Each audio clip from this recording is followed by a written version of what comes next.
আসসালামু আলাইকুম এভরিওয়ান। আজকে দেখাবো ইলিশ মাছের মাথা দিয়ে কচু শাক। তো আপনারা সাথেই থাকুন। ফার্স্টে একটা প্যানে পেঁয়াজ দিয়ে দিব, এরপর একটু তেল দিয়ে এগুলো ভেজে নিব। এখন ভাজবো পেঁয়াজগুলো। যখন লাল লাল হয়ে আসবে তখন মশলা দিয়ে দিব।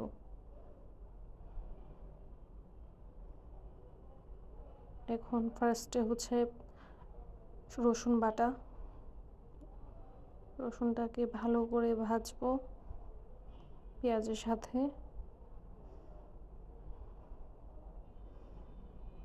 যেন কাঁচা স্মেলটা চলে যায়। এখন লবণ দিয়ে দিলাম,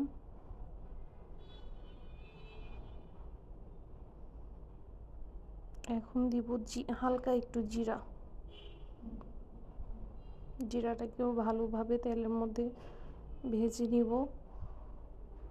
একটু পানি দিয়ে আবার গুঁড়া মশলাগুলো দিয়ে দিব।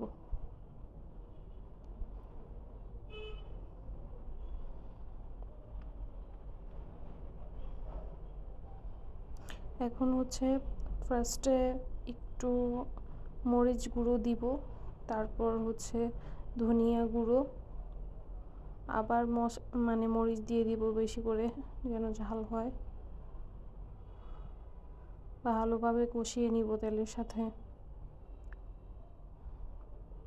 এখন ইলিশ মাছের মাথাগুলো একে একে দিয়ে দিব।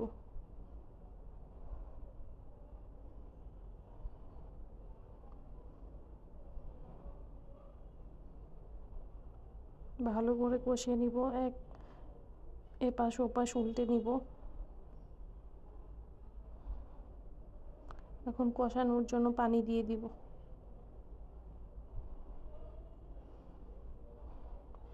কষাচ্ছি তেলের সাথে।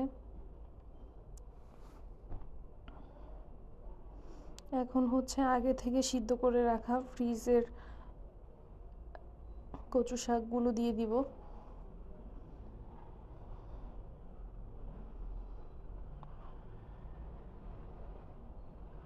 কচু শাক প্লাস ডাঁটা দুইটাই আছে এখানে, দিয়ে ভালোভাবে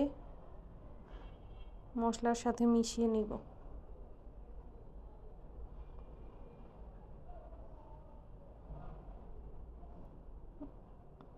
যেহেতু ফ্রিজের একটু ভেঙে দিব যেন মশলার সাথে মিশে যায়।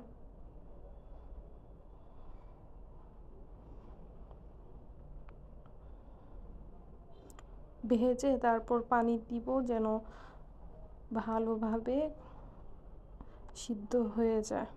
আগেই সিদ্ধ করা, কিন্তু একটু পানি দিয়ে দিব যেন মশলা প্লাস কচু শাকগুলো একসাথে ভালোভাবে মেল্ট হয়ে যায়। এখন কাঁচামরিচ দিয়ে দিলাম।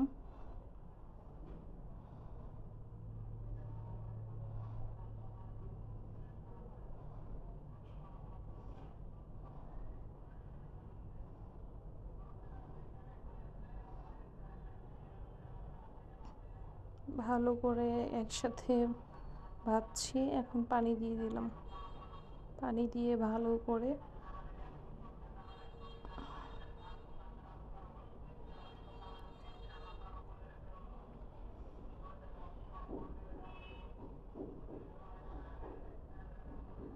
প্রায় ফুটে আসছে। যখন একদম পানিটা শুকিয়ে যাবে তখন নামিয়ে নিব। এই ছিল আমার আজকের ইলিশ মাছের মাথা দিয়ে কচু শাকের ডাঁটা।